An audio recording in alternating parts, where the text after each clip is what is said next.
It's here, guys. The Call of Duty beta is now playable on PC for anyone who's pre-ordered the game and will be available as an open beta for anyone tomorrow on Friday. And I gotta say, it plays pretty well in terms of performance on PC. The first thing I did is got into the graphics menu when I loaded up, and they've got a plethora of options that any PC player would want on there. They even have a built-in frame limiter that you can set to whatever frame limit you want, which is really awesome because sometimes there you can create hiccups or input delay if your frame rate matches or exceeds your monitor's refresh rate sometimes. And so that's really cool that they have all of these really advanced features in the settings menu. Some people have been saying that the game looks really weird when the settings are on low or medium, and that you actually have to put them up to ultra.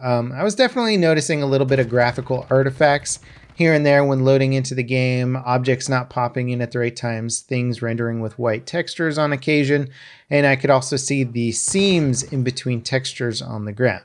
Now, granted, I turned off a lot of the visual filter settings that you might normally have on console, like film grain, motion blur, anti-aliasing, that kind of stuff. I generally don't run with those things on in video games if I don't have to. And so that could have led to that. But for the most part, the game looked pretty good on PC.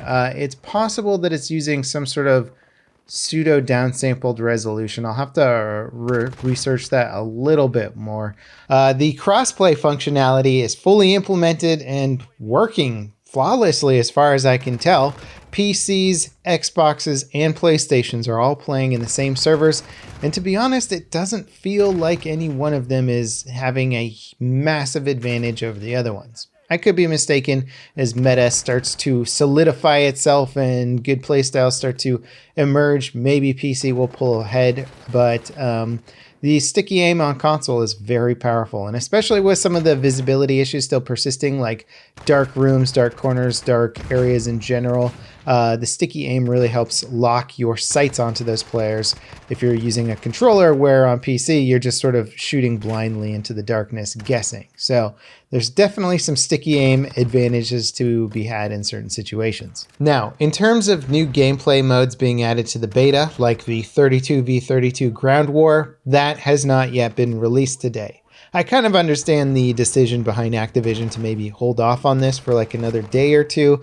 They probably want to make sure that they've worked out any sort of kinks that might come up with crossplay, any PC issues, any sort of major server stability stuff before they start implementing their kind of premiere or one of their more exciting game modes, right? You don't want to launch that and then have everything be all buggy and have it taint the experience. So I get that, but I'm also extremely impatient and want to play that 32v32 ground war mode.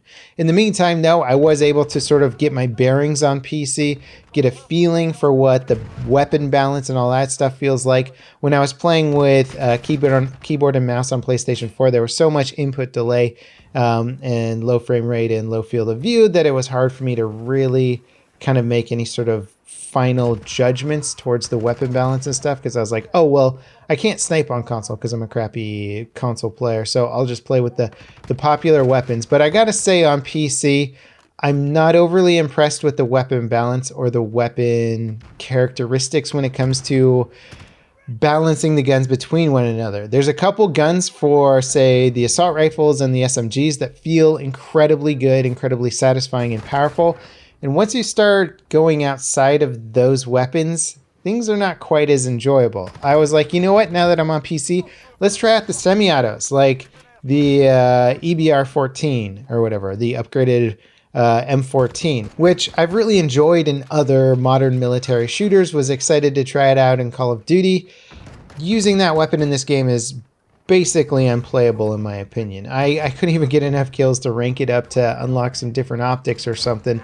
The aim punch on it is so intense, so if you're in a firefight where you're exchanging fire, it's almost impossible to shoot back at another target. And also, when you shoot with it, the recoil is so intense that it makes it really difficult to hit a follow-up shot with it. I feel like it would be more doable on controllers with sticky aim, where they kind of handle maybe some of the first few shots for you, but on PC, where you're trying to aim with this insane recoil, it's a terrible weapon. It seems like it was designed for console, and like it's just not playable on PC.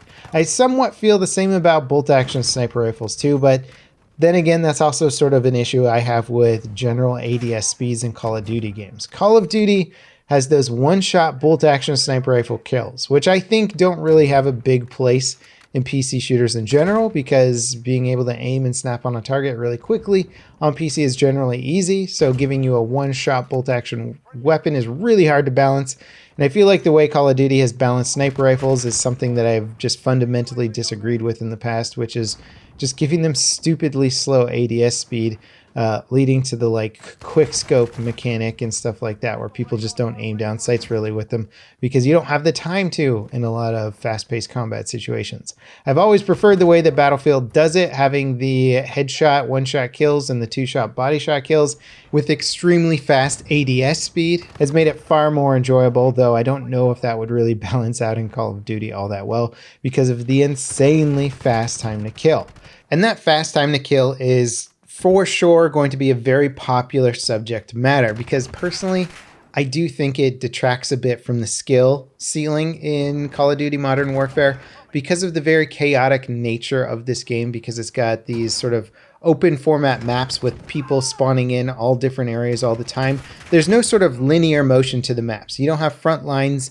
You don't have flanking routes quite as much. It's just very open. People can easily end up behind one another.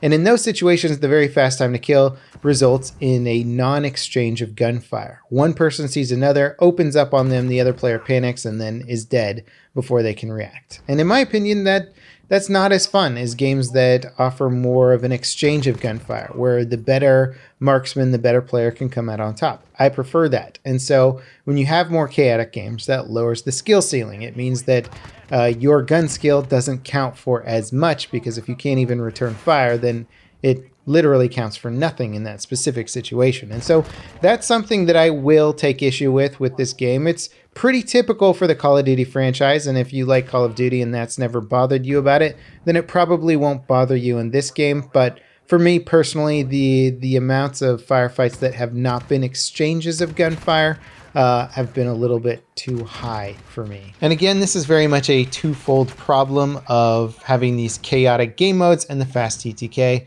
resulting in just a lot of that chaotic gameplay. And that's why I'm very much looking forward to the 32v32 game mode, because I imagine there might be a bit more opportunity for strategy, front lines, less chaos.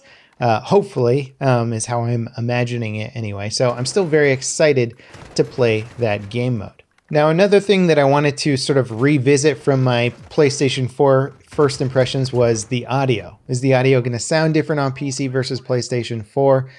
Ultimately, I didn't really notice a huge difference. It felt very similar in terms of my ability to position enemies that were sneaking up around me or behind me.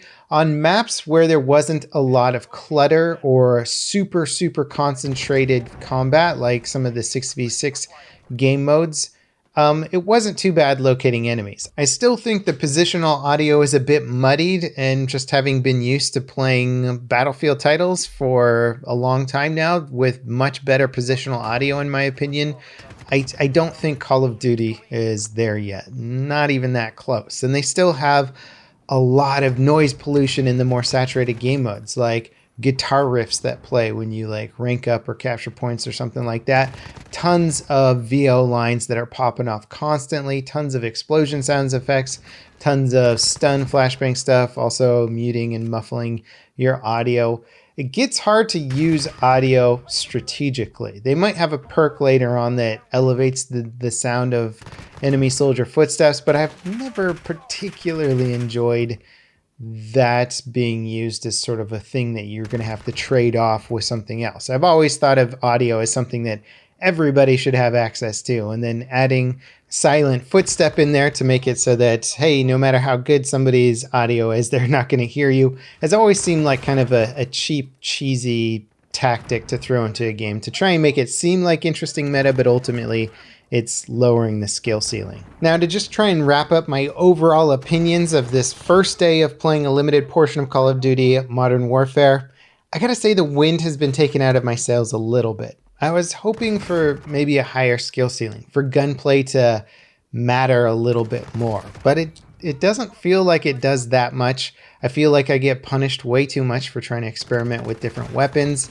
And it feels just like whoever sees the other guy first wins most firefights, which encourages a gameplay style that I'm not as big of a fan of. It just doesn't appeal to me. And I do think it's a reduced skill ceiling from a lot of the shooters that I really do enjoy playing. And so I think I get bored with it a little bit on these smaller format game modes. It's possible that the larger format game modes will change things up with the map design, the layout, maybe having more front lines and stuff like that. That could be really fun. But in terms of just this initial playthrough on PC, I'm very impressed with many of the technical achievements that the developers have been able to do. The crossplay is amazing, very, very impressive.